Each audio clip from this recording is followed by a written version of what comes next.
আপনার বায়োমেট্রিক ডিভাইসটি কি ফেস ফিঙ্গারপ্রিন্ট রিকগনিশনের সময় অনেক বেশি নিচ্ছে? আপনার ডিভাইসটি কি রিয়েল টাইম ডাটা পাঠাতে সক্ষম? যদি না হয় তাহলে জেটকেটেকো স্পিড ফেস V5L হতে পারে আপনার সমস্যার সমাধান।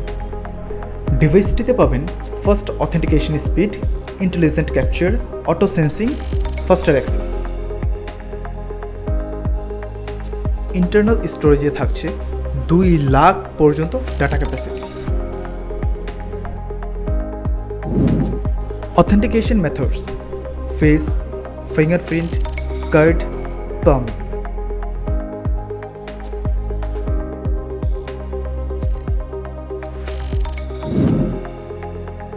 6000 face capacity, 6000 finger capacity, 10,000 card capacity, 3000 পাম্প ক্যাপাসিটি।